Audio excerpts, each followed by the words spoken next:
Hi everyone and welcome to the channel. Today we're going to be taking a look inside of Character Creator 4 and iClone 8, the new plugin Headshot 2, and how we can take a static mesh from any source, such as this Terminator model from sketchfab, and turn it into a fully animatable 3D mesh in a very short amount of time.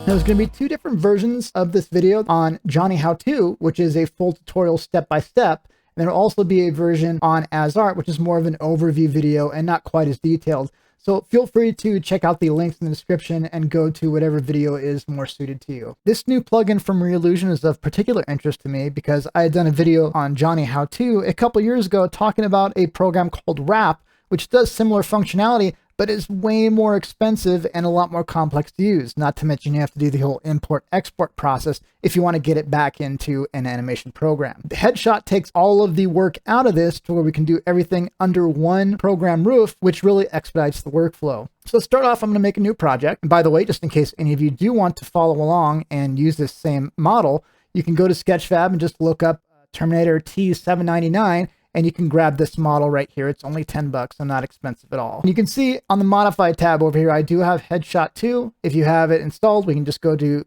Headshot V2 and go and click on this guy as well, and we'll get it over here as well. So you can see there's two different workflows here. There's the image-based workflow, which is the kind of legacy version from Headshot 1. And we also have the new, and what we're going to focus on here today, the mesh transfer tool, which is going to take a static mesh and turn it into a fully rigged and animatable mesh. So I'm going to go ahead and bring in the file from an FBX and just drag this guy right in. And I'm going to bring it in as a prop initially. Then we're going to transfer it to a character in just a little bit. So it says this object contains 14 meshes. Would you like to break up the meshes into subprops? In this case, I actually do want to do this because I don't want all the parts of this model. So I'm going to go and click on yes. And once it's done, I'm going to go and select the character and then press F to focus on this. So first off, I can see this guy is facing the wrong direction. That's probably one of the first things I'm going to want to address here. So I'm going to go and select this guy. In the transform properties, I'll go and scroll down here a little bit. And for rotate on my Z-axis, which since iClone is a Z up, I'm going to go ahead and rotate this 180 degrees. And now he's facing the right direction. I can kind of see when compared to the original model, the texture looks a little bit washed out, but that's a quick fix. I'm going to go ahead and flip down the little arrow next to this overall model so I can see these subgroups here. And you know what? First off, there's a lot of these I don't need to use. Like for instance, the gun and the fingers and the coat and everything. I don't need that. All I'm really interested in is the head and maybe the glasses. So I'm going to go ahead and figure out what I need and what I don't. So here's the glasses. And I'll go and double click this and just call this glasses. The hair I will keep as well, or at least we'll eventually use as another prop. And then of course we have our main Arnold character right here. So all these guys that I know I'm not going to use, I'm going to go ahead and just delete out of here. And let's go ahead and fix the kind of washed out look of the texture on these that we need. So I'm going to go and select the main Arnold model. I'm going to go over to the materials tab. And really all that we need to do here is some very slight adjustments. If I scroll down, we can see that the strength of the base color is only at 80%. If we go and put this to 100%, there we go. Now we're getting the full color from that. I'll go and do the same thing for the hair and the glasses. And really, as far as prep, that's all we really need to do. At least for now, I'm going to go and turn off the hair and maybe even just turn off the glasses. And it's kind of funny. You can kind of see he has the built-in shading from the light on his actual texture. So even if I don't have any lighting in this scene, this is kind of baked on and painted the way the artist did to kind of look like there's a light coming from above here. Almost looks like face paint here, which is kind of funny because it almost looks along the lines of the way Arnold Schwarzenegger does in a scene in Conan the Barbarian where he has all this body paint on. And then also Daryl Hannah in the movie Blade Runner, which he's about to try and kill Harrison Ford's character. I'm going to go in and stick with this somewhat for our final model as far as texture, even though if I was really doing this, I'd probably want to fix these areas. So with that being the case, I'm going to go ahead and select our main Arnold model here.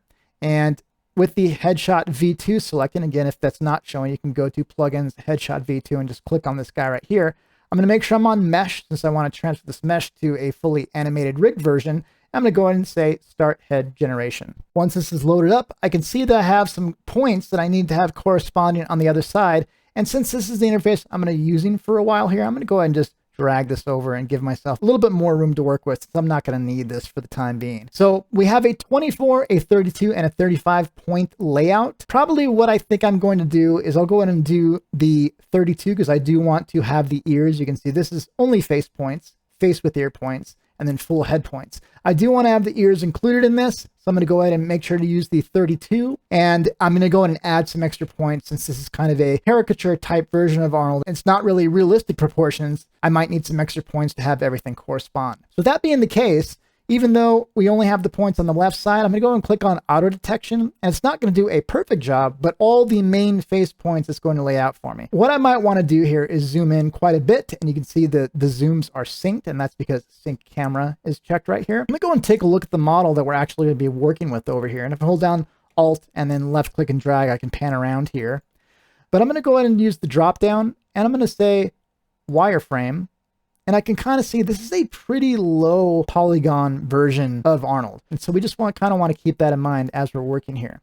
So I might do this on white so I can see how it's corresponding here. This really just goes to you have different views to kind of help you along your way. I'm going to go ahead and do vertex color just for a second so we can see this is not a super ultra detailed mesh. The textures are taking us the rest of the way. So the auto detection has done a pretty good job, but we're going to want to refine these points. And this is a pretty nice, simple drag and drop adjustment. And so you can see if I hover over the destination, it automatically highlights the source on the left side here. So I can see that at least on here, this is a little bit below the area that goes in the mouth here. So I'm going to try and put these, at least based on the flow, around the same type of area. So might actually try and do this on actual vertices to get as close as I can. So I might do something like around here, and then I'll go ahead and do that on the other side.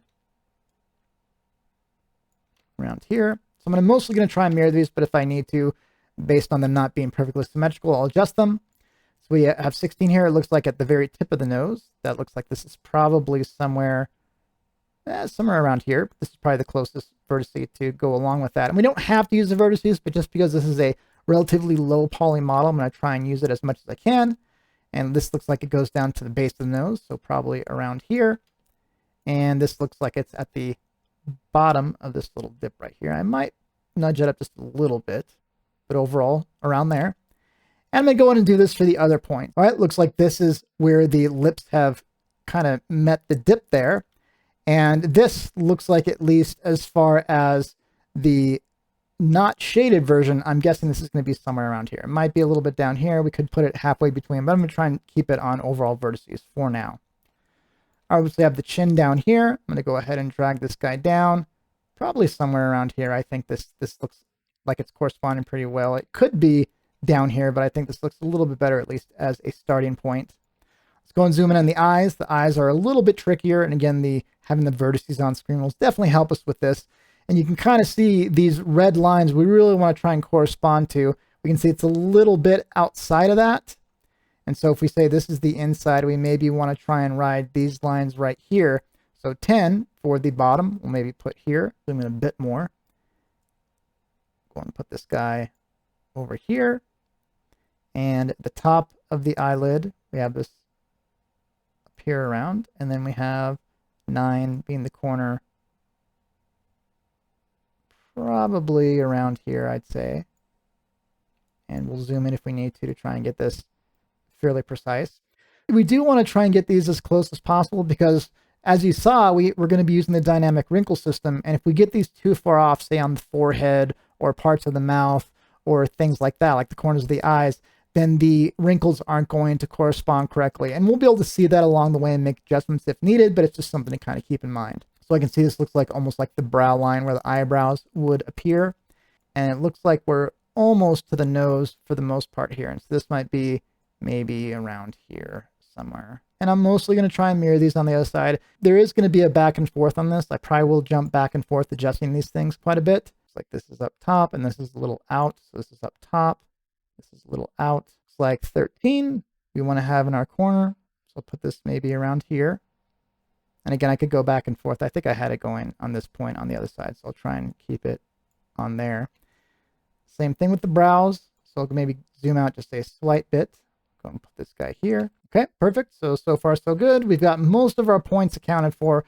We need to do the extras for the ears. So I can see that we have 24 points overall, so I need to pick up and manually place for the ears over here. So I'm going to go ahead and rotate around here and get pretty close to an orthographic view from the side.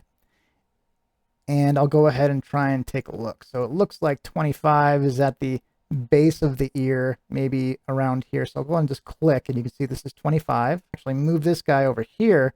This is supposed to be 27. And this guy is supposed to be 26. So I need to make sure to have the numbers corresponding correctly. Go and go to the other side and continue where we left off. So we have our 28. Then we have our 29 at the bottom. Make sure to do that in the right order this time. And we have our 30 somewhere up here.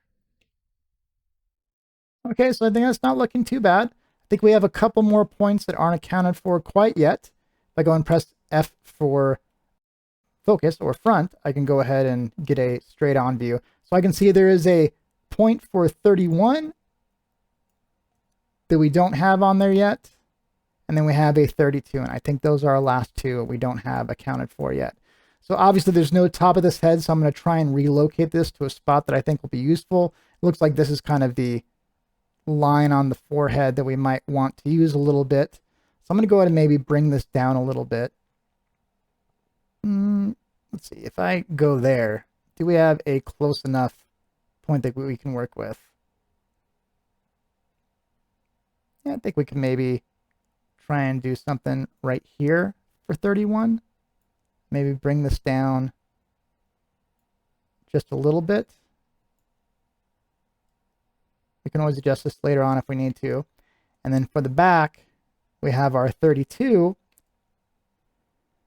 which looks like it would be somewhere right around here. So maybe we'll go ahead and click on this guy and then move it up just a little bit for that vertex. And I think that looks pretty close. It could be a little bit further down, but I feel like this is at one of the furthest out points, just barely past the furthest out point. So I think this looks pretty good right there. We'll see how that starts off for us and go from there. All right, so I think we have all of our points. The main thing is we want to make sure the alignment points match in quantity on both sides. And obviously the location of each of them we want to match as much as possible. We can add some extra points to help identify these spots if we need to. But for now, let's go ahead and have this run as is, and we'll go and take a look at the result. So I'm going to go and click on Head Gen right here, and this is where it's going to actually do its magic and do all the processing and the wrapping of the actual mesh itself. All right, so that's done. It didn't take very long, partially because this is a pretty low poly mesh. But if we go ahead and say effective error, what do you want to use? We can do face only if we only wanted to transfer just the main face part of the model. We can do the overall head with the ears, face and ears, and then we have the entire head. I think I do want to keep the neck in this case. So I'm going to go ahead and leave this as is. And one thing, since the proportions of the neck are a little bit exaggerated, it might help for me to go back and add some more points for the neck. Because if we go ahead and go back to the align points spot, you can kind of see that he has a much thicker neck than the character over here. And it might give us a better idea, or at least give the plugin a better idea on how the neck should be formed if we give it a couple more points to work with. So if we go ahead and say, you know what, this is roughly at the base of the neck. This is roughly at the base of the neck around here. So maybe we try and say, here's this point, and here's this point. And again, I might need to go back and forth a little bit to make sure this works okay, but maybe we'll do that really quick, and then maybe a middle point that's at the kind of base here. So it looks like this is the furthest in point right here, a little bit below here, and it looks like this is around the same spot. So maybe we'll go ahead and do a point around here and here. And we're just trying to give it a little bit more information, say, hey, this is roughly the same spot on the model, so please try and keep that in mind when you're doing the wrap procedure. So I'll go and do Head Gen again, and let's go and take a look at this. So the head doesn't look too bad. Obviously, there wasn't a head on the original model here, so it's going to look weird texture-wise, but I think that's working fine. Again, we can take a look at just the face and the ears, or the entirety of the neck, and the neck looks like it's keeping its thickness this time around, which I think I do want. So that little extra step I think is quite worth it. So we can do ignore back faces. That might be some extra geometry that we'd have in there if we don't want those to be used. And we can show hidden faces, which is this little area for the eyes. We don't obviously want that because we're going to have some eyeballs in this version. So that should be fine though. We can use that just to get a general idea. And we don't need to in this case, but we could grow and shrink the amount of the head we wanted to use. Instead of these presets, we can grow and shrink it interactively. So what I'm going to go ahead and do here is I'm going to go ahead and refine mesh. And this is where we can try and get it more closer to the CC4 base mesh or our character to get the overall best result that we're trying to get after. So we can see the topology. I think this is mostly working pretty well. In some cases, we might want this to be up here a little bit more or this down here a little bit more. There is a reference sheet you would want to be looking at when we're actually doing this, really, really in depth. But I think this is looking like a good start for us. So we have move, where we can directly move a point. So if I just grab this point right here, it moves all the vertices within that brush area. Of course, we can adjust the radius. We can see right mouse button and drag to interactively adjust it. And so any vertice we grab and move, it's going to move that in the area, the radius of influence. We have the intensity and the fall off as well. And so we can move the vertices around if we need to. We can smooth the vertices. So if we had some very sharp points, like for instance, we wanted this to be a little bit smoother, we can use the smooth function, go over this area, and you can see it kind of smooths out how it's doing this. I'll go and undo that. Now clone is going to let us go towards the character creator 4 mesh, either the neutral head mesh or the AI generated head mesh that was done by Headshot, or we can use the project, which is going to try and get it closer to the actual source model of the static mesh that we're trying to transfer over. So we can go ahead and adjust these things to try and get a better result. You can kind of see like on the chin here, it's a little bit more rounded off on the CC character. Right now, I think that looks fine, but if we wanted that to look closer to the original Arnold character that we imported, we could go ahead and try and use this. You can see it's going to move the vertices to get closer. So in this case, I don't think this is that bad. I might double check and see if these lips are working correctly as we're going through. I might go to move really quick, and I might nudge these up a little bit just to try and get the outer lip up in these areas. I might do this over here as well. There we go. I think this works pretty good for the lower lips. And since I had a little bit of that sphere, that radius of influence, it moved the other corresponding points in that general area as well.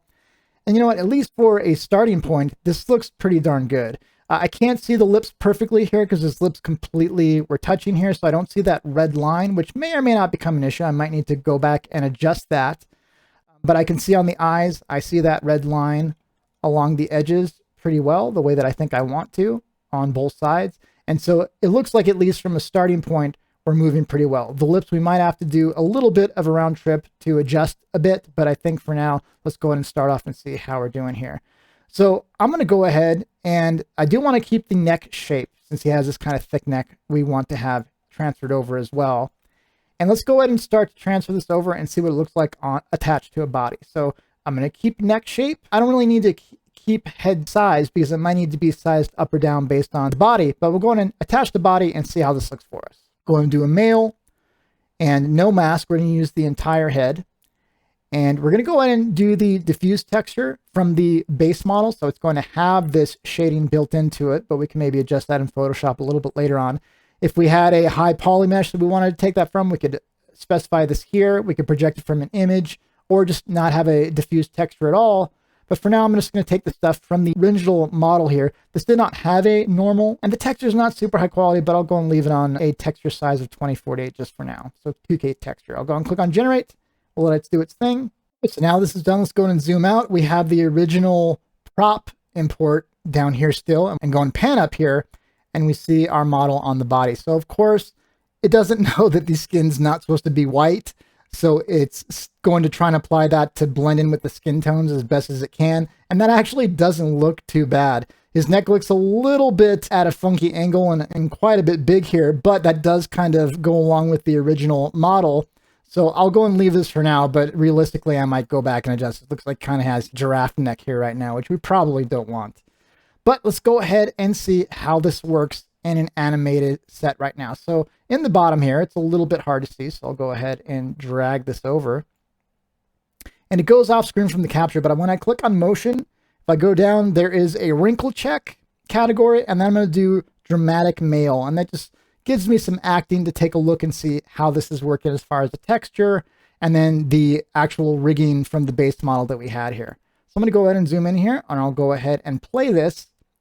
And man, with hardly any effort on our part, aside from designating some points, to where it can actually animate and look pretty darn cool. So we can see the lips have some funk going on the inside, and also with the nostrils here. But overall, this looks pretty darn good for how little effort we've put into this so far. Just to make this look a little bit better, and because it's one of my favorite new features in iClone, I'm going to go in and go to the wrinkle tab right here for expression wrinkles. I'm going to go ahead and activate expression wrinkles. This is going to use the built-in default version of the wrinkles. If you have the wrinkle essentials pack, you can use some more specified wrinkle sets, but this is going to look pretty darn good from the get-go for us, I think. So if you go ahead and go through, you can see this is making a pretty great difference on the head and everything like that. So all these wrinkles and things like that, we can toggle on and off. You can see it's making a pretty darn big difference in the quality of what we're getting here. All right, so let's go ahead and try and adjust and fix some of these areas like the lips and so on and so forth. So in the headshot section, I'm going to go ahead and scroll down. We can go and adjust the eye color. I think that's probably pretty good for his eye color for now. And for the fixes, I can see the mouth and nostril mask, which is actually what we want to fix here. I'm going to go ahead and do mouth and nostril plus, and that's going to try and fix the textures in some of these areas. So I'm going to go ahead and update the skin texture after I select that. And we can see this is not perfect, but it has improved quite a bit. So if I go ahead and rotate this down a little bit, you can see the nostrils don't have white on the inside anymore. And a lot of the lip white is gone as well. I can go ahead and try and fix this a little bit more. So on the photo diffuse right here, I'm going to go and select this guy, and you can see it has white on the lips right there. Let's go and fix that in an external program like Photoshop. So I'm going to go ahead and say launch, and it's going to go ahead and import it into Photoshop for me. I'm going to go in and zoom in and just manually fix some of these things pretty quickly. It doesn't have to be perfect. The nostrils, I think, already look great, so I'm not going to worry about those, but the lips definitely are weird in this area. So I'm going to go ahead and just use the lasso tool. So L for lasso. I'm going to select these areas, and honestly, I might just be able to use a solid color to fill this in, but I'll go and use the content aware fill. So I did shift and then backspace. I'll go on and press OK. I can see that filled in quite a bit. And I'll go and do this little area a little bit more and do shift backspace again.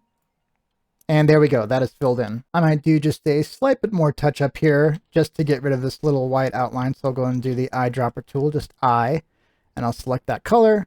I probably need to unlock this layer so I can paint on it. So I'll just double click to get rid of that lock. And then with the brush tool, B for brush, I'm going to go ahead and just paint over this a little bit. So you can use the bracket keys to make the brush bigger, smaller. Of course, you can do that stuff up here as well with the brush controls. I'm just going to go ahead and paint on there a little bit, and I think this is going to be fine. I probably don't even need to use the content aware tools. In fact, I might just use the eye button again to use the eyedropper. I'll maybe paint this area a little bit more towards that as well.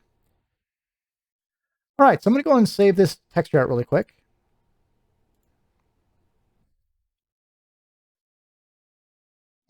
Let's call this Arnold diffuse fixed, and we'll just go and do a TIFF file. So if we need to go back and adjust any of this stuff, we're not going to lose any quality. So I'll go in and click on save here, back into iClone. We'll go ahead and go to the material for our base body, and we'll just want to go ahead and replace this guy right here. We'll click on load texture. We'll navigate to where I have this guy at. Go and select this guy. And with our texture loader in, we can see that white is almost all the way gone. We have just a slight little trim of it right here, but I think that's looking good enough for us for now. All right, so let's go ahead and get Arnold some hair here, and then maybe we'll bring back in his glasses if we just wanted to see the mouth animate as well. So let's go ahead and do that by scrolling down here, or not scrolling, but panning down here and selecting our original guy right here. And with them selected in the scene here, we see we have a couple different things. First off, we have his hair, and we have his glasses. So let's start off with the hair, just because I think that's going to make a pretty big visual difference. We're going to go ahead and go to the Content tab, Hair tab right here first, and save it so we save it under the right spot. And I'll just call this Arnie Hair and click OK. And we can see under props, we have Arnie Hair. So I'm going to go ahead and double click this guy to add it into our project.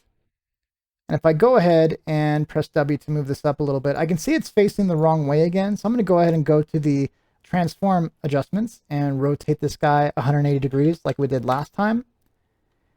And then we're going to go ahead and move this guy up to the head up here. Now we can see that the scale of this is definitely off. I'm going to take a little bit of a cheating here, and I think it was around 120% last time uniformly to get it roughly at the scale that we wanted it to be at. So I'm going to go ahead and lock the axes so they're all linked. I think it was like 120 or 125 roughly to get us started here. So now with that being the case, let's go ahead and bring this down and see if we can get this matching up a little bit. So I can see that that's still off for sure, but let's go ahead and maybe do maybe 125 or so. And it's just the back that's not quite fitting in here well enough. So now maybe unlock the scale along the Z-axis. Maybe we do this like at 130 or something like that. That's not looking too shabby. It's not looking absolutely perfect, but I think this is looking good enough for us to get an idea of this here. But right now, if he was animating around, walking around the scene, or his neck was, tilting to the right or left, I don't think this would move along with that. So what we need to do is, with this guy selected in the scene, so we have our hair right here, we need to go ahead and scroll down here and say pick parent. So for this hair, I'm going to go and pick parent. I'm going to say follow his head. And now we can see CC base head is the parent, and it's going to be attached to that as it's moving along. So I think that should get us to where the hair is going to move along with our model. So cool. So far, so good. Let's go and continue on and maybe get our glasses in here. So with the glasses down here, let's go ahead and make sure to turn them back on. So this is our Arnold Terminator. We have our glasses right here. Again, be on props, and I'll go and click on save. And we'll call this Arnie Glasses Terminator. Should be under props. We'll go and click OK.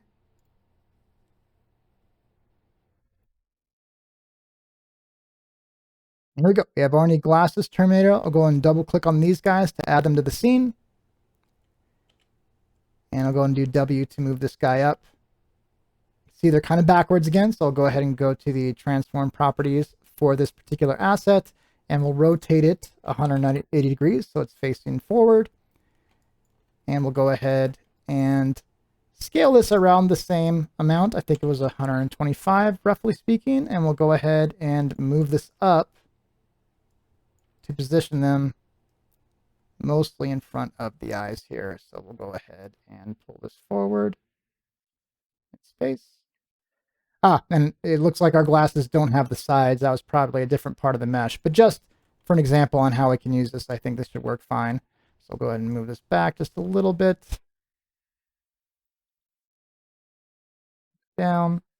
Here we go. We need to attach this like we did last time with the hair. So we'll go ahead and pick parent, and we'll go ahead and make sure to choose the head.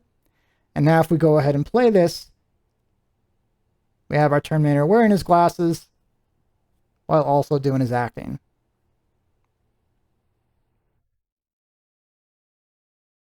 And you can almost hear Arnold Schwarzenegger doing his yeah type thing there. Yeah. Ah. All right, we have a completely animatable head character with dynamic wrinkles with a very minimal amount of effort on our part. All right, everyone, I hope you had a good time with this tutorial. I hope you can kind of see the power in this headshot program, especially when you consider how expensive programs like Wrap are versus the Headshot 2 plugin, and how in this case we don't even have to jump in and out of Character Creator in order to get the final results that we want.